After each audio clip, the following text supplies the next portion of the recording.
what we have to do with, look, if... I really don't know what he said at the end of that sentence. We had the greatest economy in the history of our country. I didn't have sex with a porn star.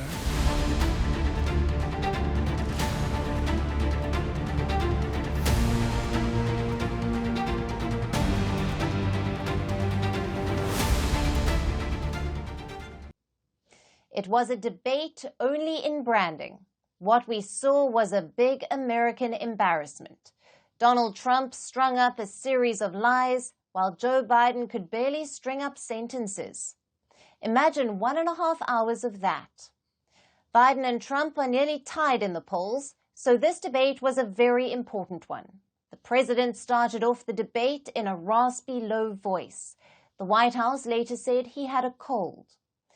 But Donald Trump had no such issues. He spoke forcefully and loudly. Not always truthfully, though. So tonight, we are bringing you the top highlights from the debate. Biden's biggest challenge was his mental ability. A lot of people said he was unfit for another term. This debate could have put those concerns to rest, but Biden disappointed. He fumbled while answering key questions. Listen in. Making sure that we're able to make every single solitary person eligible for what I've been able to do with the COVID. With dealing with everything we have to do with. Look, if we finally beat Medicare. Well, he's right. He did beat Medicare. He beat it to death, and he's destroying Medicare. That's better than when he left office. And I'm going to continue to move until we get the total ban on the total initiative relative to what we're going to do with more Border Patrol and more asylum officers. I really don't know what he said at the end of that sentence. I don't think he knows what he said either. Trump also had his weak moments. Many of his claims were factually incorrect, but neither Biden nor the moderators fact-checked him. Here's a compilation. On January 6th, we had a great border. Nobody coming through, very few.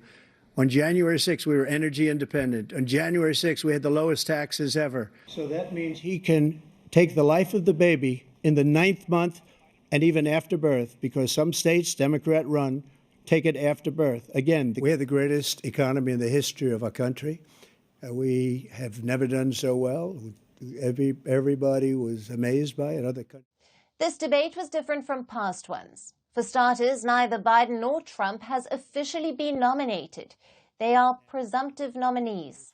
Plus, there was no live audience for the debate. It was just Trump, Biden, and the moderators, quite unlike their last clash. Biden and Trump had debated in 2020 as well. Back then, it was a saga of interruptions. At one point, Biden had even told Trump to shut up. This time, interruptions were few, but that did not raise the quality of the debate. We'll get to the policy part in a bit. Before that, let's talk about the age question. Biden is 81 years old. Donald Trump is 78 years old. Both men were asked about their ability to serve a second term. Instead of answering it, they got personal. Biden and Trump started comparing golf swings. He can't hit a ball 50 yards. He challenged me to a golf match. He can't hit a ball 50 yards. Look, I'd be happy to have a driving contest with him. I got my handicap, which when I was vice president. It's the biggest lie that he's a 6 handicap of all.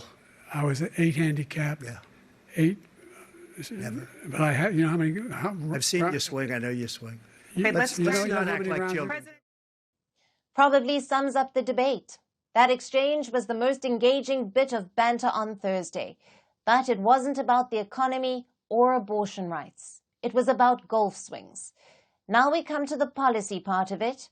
A lot of issues were brought up for discussion: the cost of living crisis, border control, the war in Ukraine, the war in Gaza, and of course, abortion rights. Trump attacked Biden's foreign policy. He said the world was now closer to a third world war, but he did tone down his rhetoric on abortion. Many Republicans have called for a nationwide ban on the procedure, but Trump refused to endorse that. Instead, he said it must be left to the states. Biden, though, defended his policy. He accused Trump of endangering abortion rights in the country.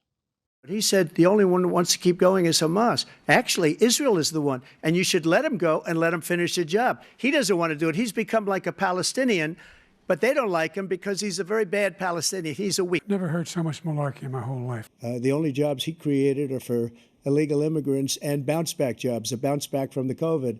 He has not done a good job. He's done a poor job, and inflation's killing our country. We created 15,000 new jobs.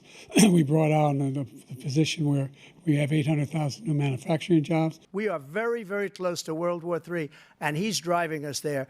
And Kim Jong-un and President Xi of China, Kim Jong-un of North Korea, all of these, Putin, they don't respect him. They don't fear him. They have nothing going with this gentleman, and he's going to drive us into World War III. You want a World War III, let him follow and win, and let Putin say, do what you want, NATO. Biden did occasionally go on the offensive. First was on the issue of Trump's legal cases. The former president is a convicted felon. He's been found guilty on 34 criminal counts. As expected, Biden did play on that during the debate. The second issue was veterans. Biden's son served in the U.S. military.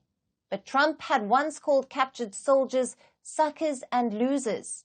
Again, Biden played on that to his advantage. He was standing with his four-star general, and he told me, he said, I don't want to go in there because they're a bunch of losers and suckers. My son was not a loser, was not a sucker. You're the sucker. You're the loser. Think of all the civil penalties you have. How many billions of dollars do you owe in civil penalties for molesting a woman in public, for doing a whole range of things, of having sex with a porn star on the night while your wife was pregnant? I mean, what are you talking about? You have the morals of an alley cat. So that was the debate. On form and accountability, Trump clearly won it because Biden was mostly fumbling. He came across as unfit for another term. But on policy, it was a nightmare. Trump made a series of wild and unsubstantiated claims. He also did not spell out his strategies. For example, Trump promised to end the wars in Gaza and Ukraine, but he did not say how he would do it. If you're watching this in America, you must feel disenchanted. You just saw two candidates without charisma, new policies, or initiatives. Whoever wins in November, the future looks bleak for the U.S.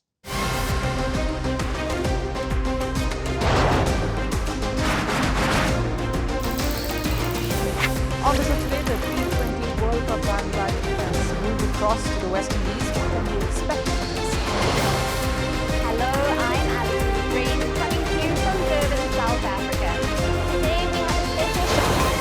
We start with a report on India's shifting nuclear posture. The first time since India officially became a nuclear power. Hello and welcome to Firstpost America. I'm Eric Ham, coming to you live from the nation's capital,